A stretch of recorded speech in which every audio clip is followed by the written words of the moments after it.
യുക്രൈനെതിരെ കടുത്ത യുദ്ധതന്ത്രങ്ങൾ പുറത്തെടുത്ത് മുന്നേറുകയാണ് റഷ്യ.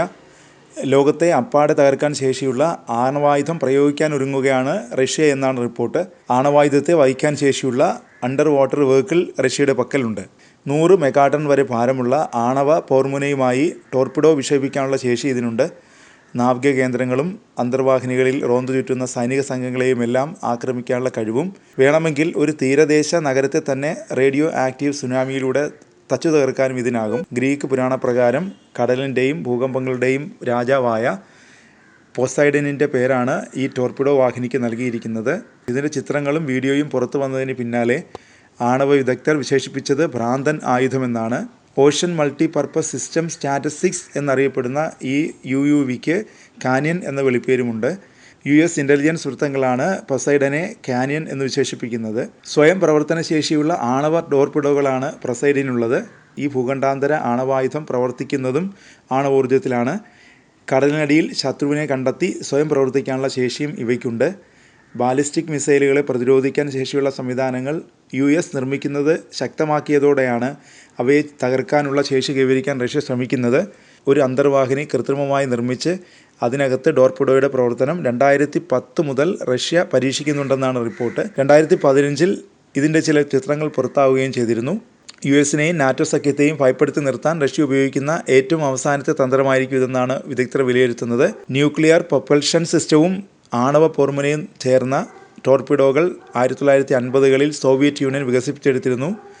ദീർഘദൂരം സഞ്ചരിക്കാൻ ശേഷിയുള്ളവയായിരുന്നു ഇവ. വിവിധ ശേഷിയിലുള്ള ആണവ പോർമുനകൾ ഈ ടോർപിഡോയിൽ ഉപയോഗിക്കാനാവും. ഏറ്റവും ശേഷിയുള്ള ആണവായുധത്തിനാകട്ടെ 2 മെഗാടൺ TNT പൊട്ടിത്തെറിക്ക് സമാനമായ നാശനഷ്ടങ്ങൾ ഉണ്ടാക്കാൻ സാധിക്കും.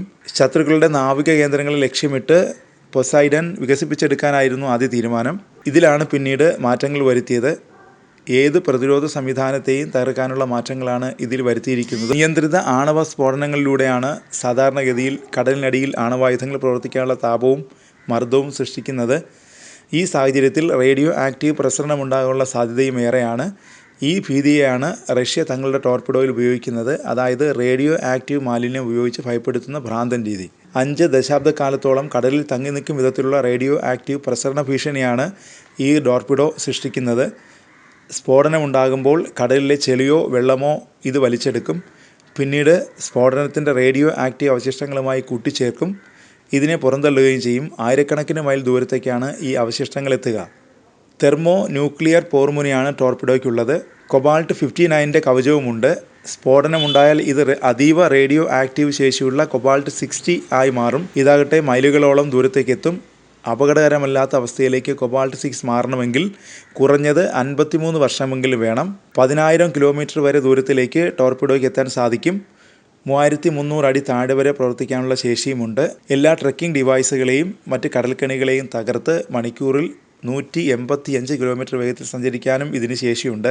ടോർപിഡോയിൽ 100 മെഗാടൺ വരെ ശേഷിയുള്ള ആണവ പോർമുന സ്ഥാപിക്കാനാവുമെന്നാണ് കരുതുന്നത്. അങ്ങനെയാണെങ്കിൽ ലോകത്തിലെ ഏറ്റവും വലിയ ആണവ ബോംബുകളിലൊന്നായിരിക്കും ഇത്.